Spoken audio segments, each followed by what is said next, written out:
السلام علیکم ورحمۃ اللہ وبرکاتہ۔ آج نور رمضان کے دوسرے ایپیسوڈ میں آپ سب کا استقبال ہے۔ آج کا ٹاپک شاید سمپل لگے، لیکن اگر ہم اسے سمجھ گئے تو ہمارا پورا رمضان بدل سکتا ہے۔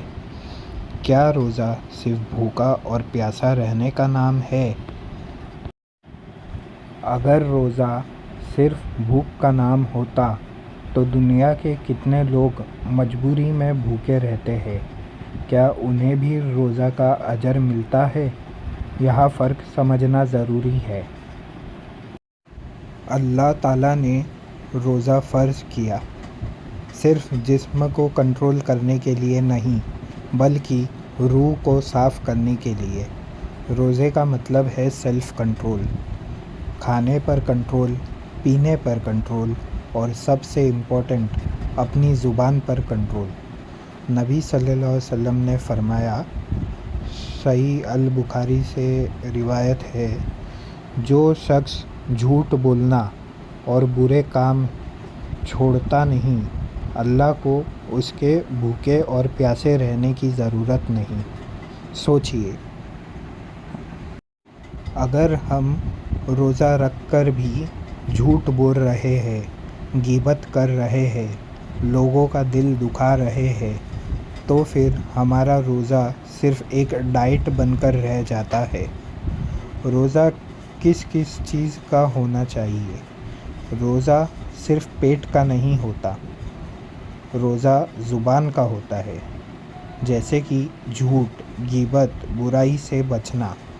روزہ آنکھوں کا ہوتا ہے، غلط چیزیں دیکھنے سے بچنا۔ روزہ کان کا ہوتا ہے، برائی سننے سے بچنا۔ روزہ دل کا روزہ ہوتا ہے، حسد، نفرت، کبر سے بچنا۔ یہی اصل روزہ ہے۔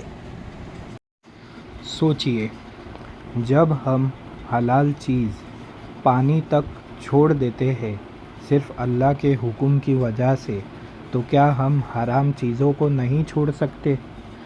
روزہ ہمیں سکھاتا ہے کہ اگر نیت اسٹرانگ ہو تو انسان اپنی سب سے اسٹرانگ ڈیزائر کو بھی کنٹرول کر سکتا ہے۔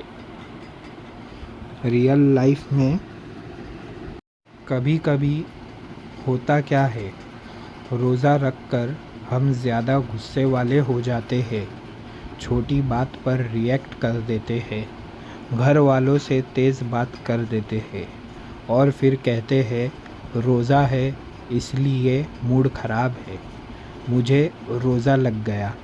لیکن اصل میں روزہ موڈ خراب کرنے کے لیے نہیں، موڈ کو کنٹرول کرنے کے لیے آتا ہے۔ روزہ پیشنس بلڈ کرتا ہے، روزہ ایگو توڑتا ہے، روزہ انسان کو سافٹ بناتا ہے، روزہ صبر سکھاتا ہے، روزہ انا کو توڑتا ہے۔ اللہ تعالیٰ قرآن میں روزے کا مقصد بتاتے ہیں، لعلکم تتقون، تاکہ تم تقوی والے بن جاؤ۔ یعنی روزہ کا رزلٹ ہونا چاہیے بیٹر کیریکٹر۔ اگر رمضان کے بعد ہماری نماز امپروو ہو، ہماری زبان سافٹ ہو، ہمارا غصہ کم ہو، تو سمجھ لو روزہ ایکسیپٹ ہو گیا انشاءاللہ۔ آج کا چیلنج سمپل ہے، آج صرف ایک چیز پر فوکس کرو، زبان کا روزہ۔ پورا دن نو گوسپ، نو unnecessary argument، نو ہارش ورڈ، نو unnecessary ڈسکشن۔ اگر غصہ آئے بس اتنا کہہ دو، میں روزہ دار ہوں۔ یہ صرف لفظ نہیں، یہ ریمائنڈر ہے۔ رمضان ہمیں بھوکا رہنا نہیں سکھاتا، رمضان ہمیں اسٹرانگ رہنا سکھاتا ہے۔ Strong against Dzire, strong against ego, strong against شیطان۔ اس بار روزہ صرف پیٹ کا نہ رکھے، دل کا بھی رکھے۔ اللہ ہمیں اصل روزہ سمجھنے کی توفیق دے۔ اور ہمیں ان لوگوں میں شامل کرے جن کا روزہ صرف بھوک نہیں بلکہ ہدایت بن جاتا ہے۔ آمین۔ کل ملیں گے ڈے 3 کے ساتھ۔ نور رمضان کے ساتھ جڑے رہیے۔ ویڈیو اچھی لگی ہو تو لائک، شیئر، سبسکرائب ضرور کریے۔ السلام علیکم۔